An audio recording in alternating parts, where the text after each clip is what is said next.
Hi, this is Dylan here, and I just put out my first mock draft for 2020. Just sort of wanted to kind of hold off until after the Super Bowl so we would know the full order of the draft, and wanted to put out a mock before we start to get to like the combine and that whole process. Um, this is my first time doing a video for this, but I thought it would be kind of easier to break down some of my logic for some of these picks. Just going through it in video and kind of talking through it.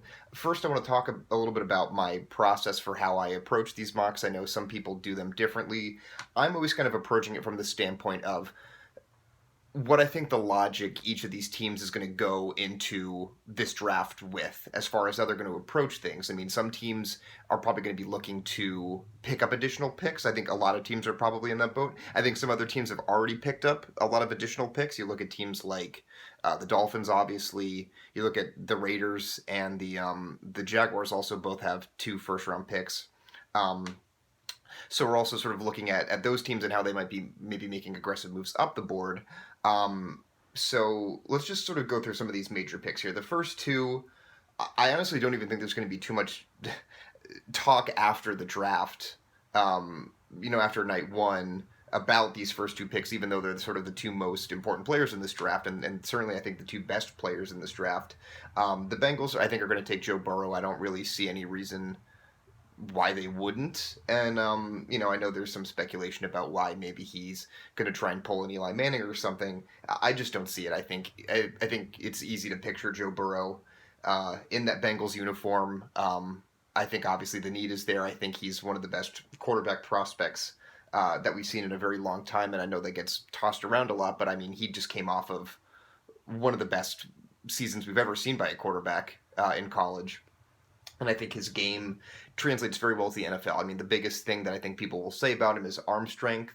Um, I'm not terribly concerned about it because I think he does everything else as a passer so incredibly well, and we've seen obviously other guys be incredibly effective at the NFL level with I think the same type of arm strength that he has. I think he's a fairly no-brainer first overall pick for the Bengals, and I think number two is almost equally as much of a no-brainer, and that's Chase Young to the Redskins. Um, I should sort of point out here that I am a Redskins fan, and so maybe I'm drafting selfishly here, but I think basically everyone has Chase Young going here in this draft. I think a lot of people think that he is sort of positional value aside the best player in this draft. I think that's probably true. I think he's maybe an even better player than Nick Bosa last year. This isn't a real need per se for the Redskins. They did draft Montez Sweat last year. I don't really think you think about need with Chase Young. He's the type of player like a Nick Bosa, who I think can totally transform a whole defensive unit. I think he's got that kind of ability, and I think the Redskins would be happy to have a player like that because I can't remember the last time, as a Redskins fan, we've had a player who is this much of a stud. Um, so I think it's pretty exciting on that level. I would be surprised if anything else goes on here. I don't really see them trading out of this pick. I don't think you overthink this when you're talking about a player like Chase Young.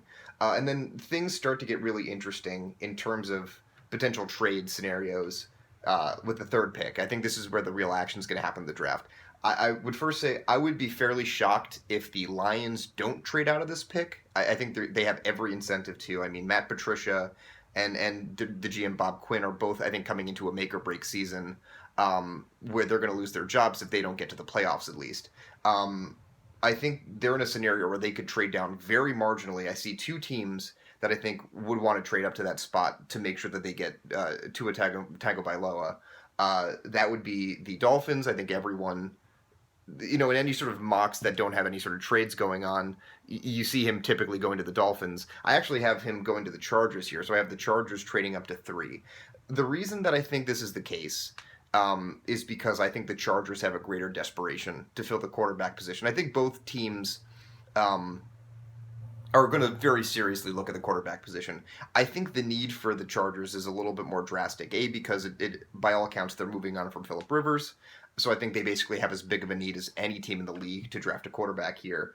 But the reason I think that they make the trade up for Tua has more to do with the fact that they're moving into the new stadium in Los Angeles. They're having an enormously difficult time actually getting people to buy tickets for them So I think that this is a move of desperation and a move of desperation, kind of from a marketing standpoint. I think that Tua is, already sort of a college player coming in that has kind of name recognition, is a player that's I think really going to generate enthusiasm for a fan base.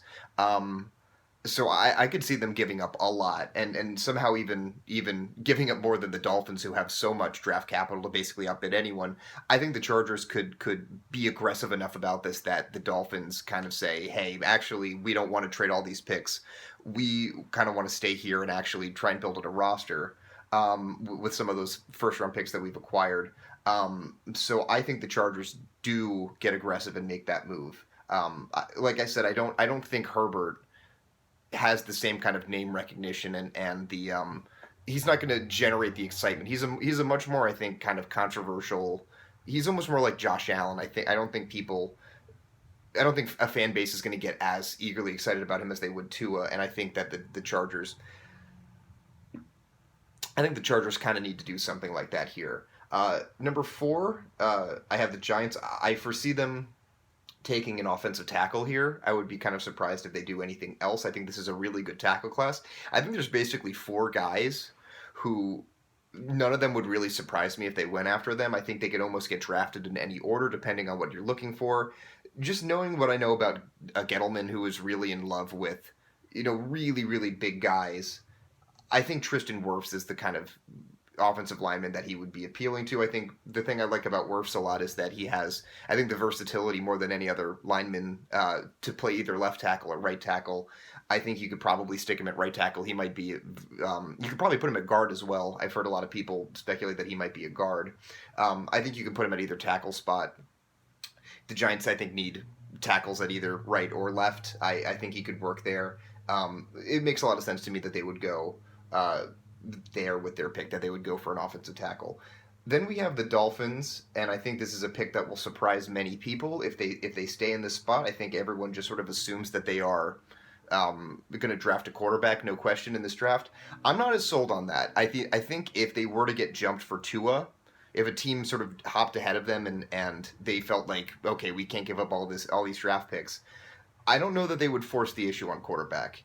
And I think there's reasons to believe that maybe they're not going to be so sold. They're also positioned, I think, well next year with, I believe, two first round picks and two second round picks to make a trade up if if they were interested in getting in the market for Trevor Lawrence or even Justin Fields. And I don't think it makes a ton of sense for them with all of their rosters, all the holes on their roster um, to sort of force the issue at quarterback. So I have them not doing that here, actually. I have them taking at five Jedrick Wills, the Alabama offensive tackle. He's another guy that you could probably put at either spot. I think he's a potential all pro at right tackle. I think a lot of people think that he's the best tackle in this draft. I think it's the biggest need for the Dolphins by far. Their offensive line was horrendous last season. They need to do something about it. Obviously, they can address that at different spots in this draft, but Jedrick Wills is not going to be there the next time they're drafting. I foresee them staying at five and taking him. Um, at pick six is the Lions. This one is sort of a no-brainer. I think if they were drafting at three, they would probably take Jeff Okudah, the cornerback out of Ohio State. He's, I think, by far the best corner in this draft. I think he's a potential All-Pro at the position. He fits what they do really well. I mean, he's a man. He plays a lot of man corner. He's that type of can shadow number one receiver type guy. I think they need, they have Darius Slay, who's a really good corner. I think that they need someone opposite him to really kind of run the type of defense that they want to do the way they want to do it.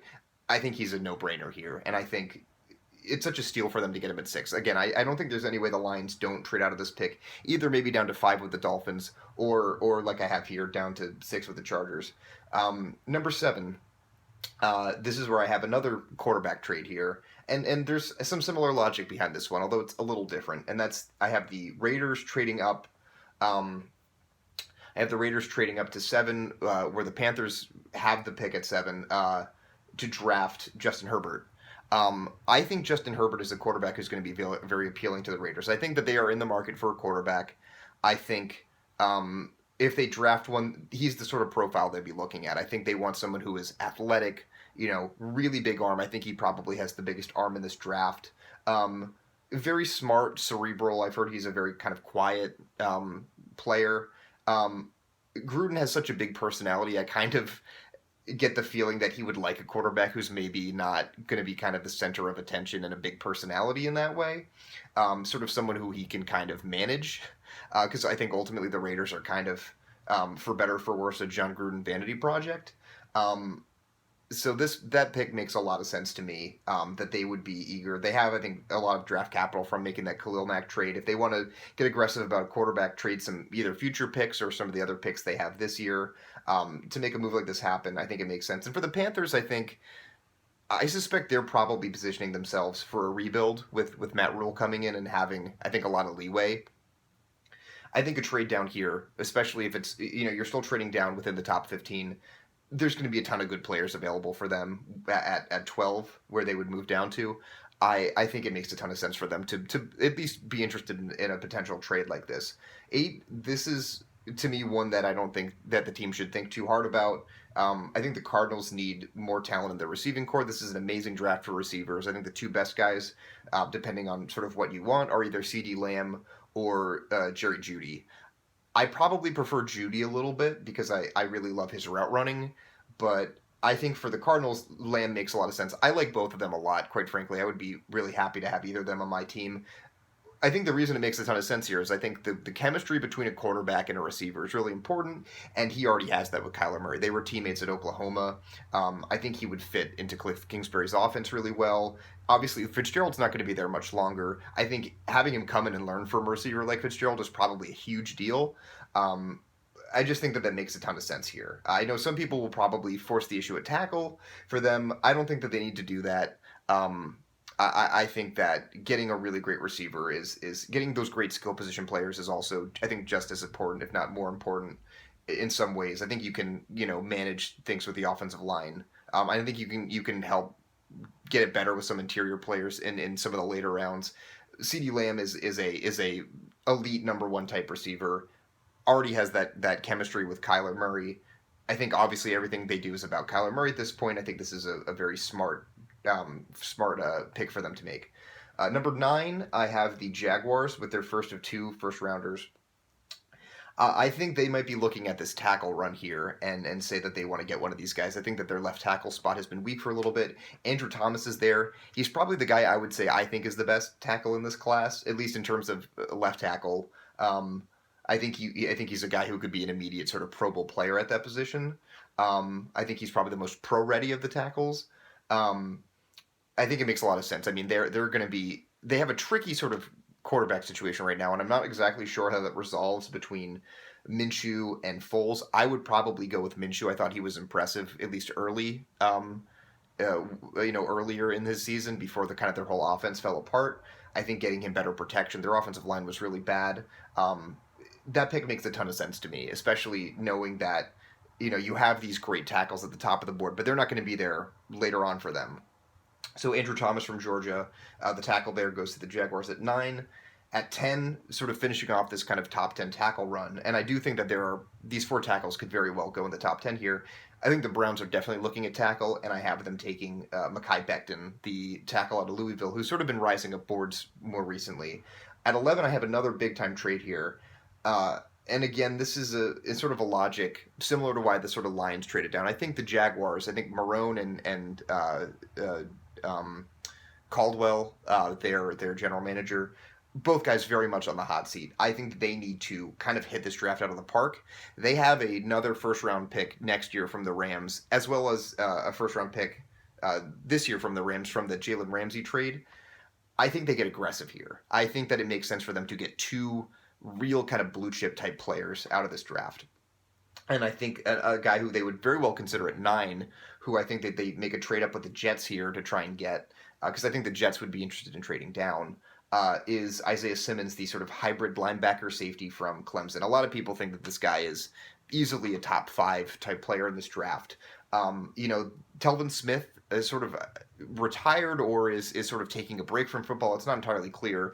He's not really a part of their immediate plans at this point. They need to get better at that linebacker spot.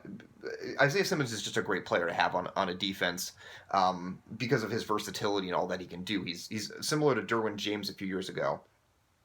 I mean, I think if they have the capital to make something like this happen, he would be a worthwhile guy to try and trade up for because he's such a unique player. And I think that they need to get some of that talent back on defense. Um, so, I mean, this feels kind of like a no brainer to me. Um, as far as a trade scenario and a team that would want to be trading up the board. Um, Next, you have the Panthers, and I think this is like the dream scenario for them. And it sort of kind of worked out this way in my mock, but Derek Brown, I think he's the guy that many people have them taking at 7. They get him here at 12 after trading down and picking up additional picks from the Raiders. Um, I think that's a slam dunk. I mean, I just think he's the best interior defensive lineman in this draft. Um, they're in rebuild, so they're kind of in a best player, available type scenario. I think they probably would have been happy to take Isaiah Simmons if he was here. I think they're just as happy to take Derek Brown. Number 13, I have the Raiders trading up again um, in this in this scenario. I think that there are two things that they're probably looking for right now. Obviously, the quarterback, which they just took care of with Herbert. Now you have Jerry Jeudy still available on the board. I think that's kind of crazy to me, but these things shake out this way sometimes. Um, we saw what they lacked with Antonio Brown and how that kind of all fell apart, and how that offense last year really needed that type of number one receiver. They thought Antonio Brown was going to be that for them. Obviously, for a variety of reasons, that hasn't panned out. Um, Jerry Jeudy, I think, is an incredible receiver prospect. Like I talked about before briefly, his route running is some of the best I think we've ever seen. He's, I think, an absolute number one receiver. I think he's something that they vitally need in that offense. I think he makes a ton of sense. I still, in this scenario, have them having this other first round pick. Um, I think it makes sense for them to make an aggressive move. I think Gruden is going to be very aggressive about this draft. I think he probably thinks that offense is close to being ready. Now that you have Josh Jacobs, you have Darren Waller, the offensive line is pretty good. You have some other complementary receivers like Tyrell Williams, Hunter Renfro. Judy could kind of complete and tie that offense together. And then you're putting Herbert in a really favorable position with all that skilled position talent around him. Um, at number 14, we have the last of the first round quarterbacks here in Jordan Love. It's hard for me to know exactly where Love is going to fall in this thing. I think he's a divisive prospect. He's sort of a late riser in some ways. He's kind of coming off of not a great season. My feeling is that he's the type of quarterback that Bruce Arians is going to love. And even though I think they're probably going to franchise him and he's probably going to be their starter for this year, I'm not sold that the Bucks are in any way kind of long term sold on Jameis Winston. I think that if someone like Love is available, I think Bruce Arians will find that very tantalizing, and I think he would want to take him. And then at 15 here, another kind of no brainer one, a player who probably shouldn't be available here. Javon Kinlaw of the Broncos. I think he's an athletic stud. He's definitely the second best interior pass rusher in this draft. Put him on a line with Von Miller, Bradley Chubb. The Broncos are starting to get a defense again under Vic Fangio that I think could really threaten teams in a division that with some high-powered offenses. So we're going to kind of pause here. Now that we're halfway through the first round, or essentially halfway through the first round, and then I'll get back to talking about the next few picks.